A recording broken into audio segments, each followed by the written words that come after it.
I'm Jan Shegda. Today we're talking about, by request, sexual variant Enneagram 6s. So thank you to my YouTube friend who submitted this request. And submitting a request is kind of a formal way to say it. He actually just posted a comment below my last video, which means that you can do it too. So if you're watching this video and there's something you really want to know about and you're just waiting for me to talk about it, you can post a comment to my Facebook page, to my YouTube channel, on my blog, wherever you like, email me, and it will appear in a video. How exciting! So next week, actually, as well as a special treat, I'll be doing a video interview with a sexual variant 6. So instead of just hearing me talk about this, you'll actually see what it's like. So, let me tell you a bit about what it means to be an Enneagram 6, and particularly sexual variant Enneagram 6. So, the 6 on the Enneagram is called the loyalist, the loyal skeptic, the questioner, the true believer, are some of the names used for the 6. And at their best, they are community builders. They're trust and loyalty builders. They're the bedrock of organizations, of families, of relationships. They're the ones that, no matter how childish you act, they still love you and they still come back and decide to be your friend. That's them on the positive side. On the negative side, 6s can be slow to act. They can get stuck in tunnel vision and overwhelmed by the pros and cons. 6s have very strong minds, and so they're constantly going through what-if scenarios in their brains. For example, you may have heard the concept of us having an angel on one shoulder and a devil on the other, kind of the idea of a conscience, these two voices that are advising us on what to do.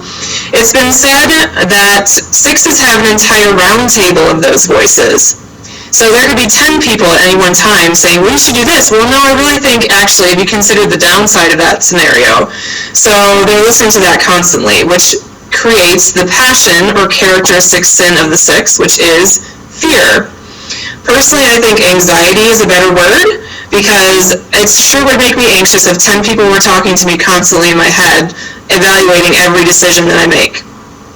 A good description of that is in Riso and Hudson's book, The Wisdom of the Enneagram, and if you're interested in the Enneagram, definitely that is one of the places to start. It's a very user-friendly volume that you can find pretty much anywhere.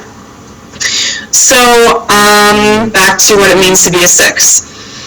6s, the loyal skeptic. 6s are unique in that they're the only Enneagram type that has two categorizations. You can be either phobic or counterphobic. So I really am hoping that someone is going to write a great book about this sometime soon, and if anybody knows of one, please let me know. There's a surprising lack of research and available information on the two sides, phobic and counterphobic. But the idea is that this passion of fear, some people, and most would say the majority of 6s, are on the phobic side, which means they feel fearful, they act fearful, they go through the what-if scenario, they get anxious. The other side is counterphobic, which means I'm feeling afraid, and so the first thing I'm going to do is combat that head on, because I don't want to feel afraid. So if I'm really scared of talking to that beautiful woman over there, I'm just going to go right over there and jump in and do it. The theory is that all 6s have a measure of phobic and counterphobic within them. It's just what wins out. So you could be a phobic 6, but that might just mean that you're 70% phobic and 30% counterphobic. So I'm hoping I'm not losing anybody on all this business, but it's important because it illustrates the fact that 6s can have the most diversity in terms of how they appear of any of the types. And combine that with the fact that they're ambiverts, they're not truly extroverts or introverts, they're the only Enneagram type that is actually both, and they're statistically the largest group of any of the Enneagram types in the United States anyway. So we're surrounded by all these 6s who look so different from each other, but they have the same core motivation. So I just wanted to put that out there. But now let's talk about sexual variant 6s. So, as we know, sexual variant is about intensity, depth, feeling something deeply, and getting some juice, getting a charge out of an experience. So if you combine that with the core motivation of the 6, which is to have support, to find community and create community, then you want to create community and support and have that in a really deep way. So the typical way you might think about that is a 6 that puts all of their effort into finding the perfect relationship, creating the family that they want, that they've always wanted, kind of their nuclear family. You can see that in terms of their friendships, choosing their friendships very carefully and making sure that those are really healthy and committed. You might also see it in terms of connection to things or substances, and so this might also cross over into the less healthy side. Sexual variant tends to be a little bit more addiction prone than the other 2 sides, and it's because they're looking outside themselves to either create a feeling or an experience of life, and that experience being depth, intensity, feeling alive. So a 6, for example, might go to caffeine to consistently feel alive, alert, and to meet their values of being hardworking, which they are, trustworthy, which they are, and high-performing and dutiful. So they could have an unhealthy connection to caffeine or stimulants for that reason. Alcoholism also is something that can kind of go hand in hand with 6s, and usually it's about support. So when you think of kind of the classic coming home after work and having a beer or 2 or having a glass of wine to take the edge off, that's usually how a 6, even a sexual 6, might create that kind of a habit.